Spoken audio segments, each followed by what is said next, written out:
Hi, shalom everyone. I thought I'd do a special edition over here because the Conservative United Kingdom party leadership contest has been narrowed down to two, and they're going to decide on the new party leader in due course in the coming weeks. And it's very, very incredible in a way that one of the two candidates happens to be an MP called Robert Jenrick, who seemingly is probably arguably has been the loudest voice of support possibly for Israel in the entire parliament in recent years. And very, very much this will be definitely an excellent candidate, and will be fantastic if he wins the leadership contest. And what a path this might lead to, let's say, an improvement, a massive dramatic improvement of UK-Israel relations. And hopefully he may go on to become the next Prime Minister if he does win this, let's say, this contestant over here. So let's just see, he was actually born, I believe, in the year 1982, the same year that I was born in of itself. I think his most recent, premium position of itself was Minister of State for Immigration. He left office within regards to this specific role on 6th of December 2023. And he is an MP at the moment inside the government. So let's now we can explore about, the phenomenalness, let's just say, in of itself, of his attitude towards Israel, and many of the great things he said. I wouldn't say it's controversial whatsoever.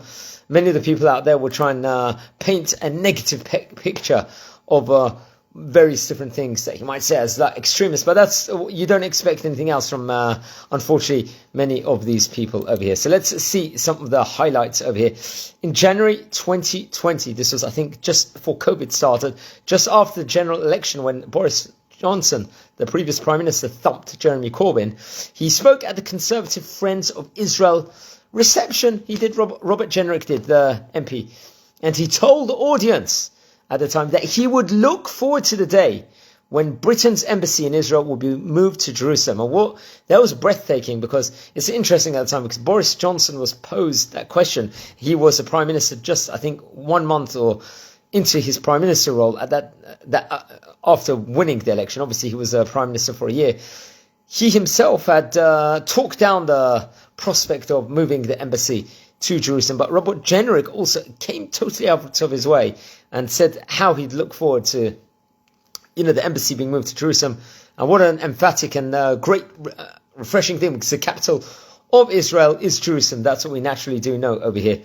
And he has said many, many things, very, very pro-Israel, let's just say. The British government, in fact, in 2018, didn't indicate that Tel Aviv would actually move to Jerusalem. I think that was the time period when Theresa May, what happened to be the Prime Minister at that stage in time, very well known. It's actually interesting. I think also inside this talk on that specific day in January 2020, he told the audience in this Conservative Friends of Israel reception other great things within regards to the relationship of a bolstering relationship between Israel and England in many different aspects of itself. He stated recently, we know that it's been widely documented, he's got very close connections with various different people in Israel. Also, I think, if I'm not mistaken, his wife is Jewish and comes from a family of Holocaust survivors, which is also an interesting tidbit also. So he is, so I think, if I'm not mistaken, one of the articles I did read today, that they are raising the children as if they are Jewish. And naturally, if the woman is Jewish, the wife is, and the husband is not, naturally the children will, the Jewish line, as we all know, does go after the mother's side. So technically his children are Jewish over there. So that is another very interesting tidbit. But I think in the July 2019, he actually spoke about his visit to the Auschwitz concentration camp. I quote what he said: "It had a huge impact on me, and in particularly," but he brings up his wife once again, who is the daughter of Holocaust survivors from modern-day Poland and Ukraine, and says that his connection to the Jewish community forms a very important and integral part of his life. That's what was quoted. Also, obviously, he's been a constant defender for Israel all throughout the media. We know with the atrocities that Hamas and Hezbollah have been perpetrating, it's not a new thing. Obviously, since October the 7th, Simchat Torah, many of us have, it's much more highlighted, but unfortunately, this has been going on for many, many years. But in December 2023, he actually called for Israel to finish off the job over here with Hamas in Gaza, obviously in a positive way, because to get rid of them. And he actually was speaking very much with regards to, let's just say, questioning, the way the police has handled these hate marches, I say, because many of the politicians call them hate marches, and the charge for that to state that it is hate marches is very, very strong. I think he said the police should have immediately arrested protesters shouting those words of Allah Akbar at the time inside those very, very hateful marches in of itself.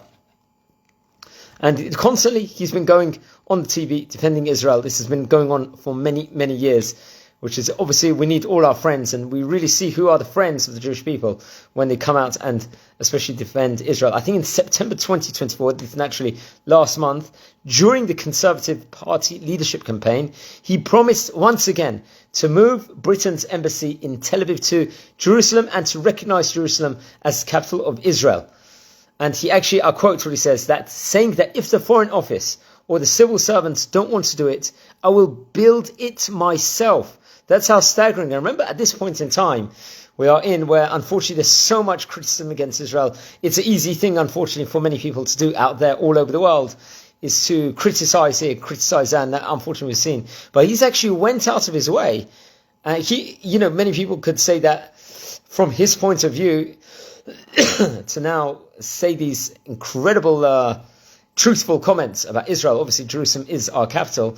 It could risk his position to actually win, because unfortunately, many times, because of unfortunately anti-Semitism, it might work against him. But he's still going out of his way to celebrate Israel over here, to celebrate the Jewish community, and to celebrate all the fantastic things this fantastic country has done. To actually say he will build it himself, the embassy, is absolutely a phenomenal breath of fresh air, which is absolutely phenomenal. He actually, in August 2024, he was actually a very loud voice calling on the British government at the time to proscribe the Iranian Islamic Revolutionary Guard corporations as a terrorist organization. And I believe also he's come out with many other very friendly statements recently, saying that he would like to see on many of the corners of the United Kingdom a Star of David being flown all over, which is another fantastic feature of his in of itself. So I think that if he does win, and he's got a great chance, it's if I'm not mistaken, I think the person he's running against also has a favourable attitude towards Israel. So I think either way it might not necessarily turn out too bad, but I think for sure it will be definitely fantastic if he does win. And I think the election is soon. I'm not too sure on the exact date, but let's hope he wins, and let's hope it's going to. Obviously, you need a strong opposition. The Prime Minister needs, and a very pro-Israel one is very much needed at this point in time, especially as, unfortunately, we can see that this current UK Labour Party hasn't been at all favourable for Israel. Many people were worried about this, and I think 99% of the people didn't expect that they would take the measures already that they have done in the first 2 months or so that they have been in office. So it's interesting. Remember, at the end of the day, that all the political leaders all across the globe, it's all directed from Hashem at the end. We don't necessarily control it per se. We obviously pray that the right leaders are going to come about for blessings for the whole world, and especially for the Jewish nation and for Israel also. So wishing all a fantastic day. Wishing Bez Hashem a Chag Sameach, because it's going to be Sukkot in a couple of days. And please watch over, doing a lot of different Torah videos all throughout days, trying to film with top rabbis at the moment all across Israel, doing historical videos, Daf Yomi videos, Parshat HaShavua videos, and we'll keep going. Have a fantastic day.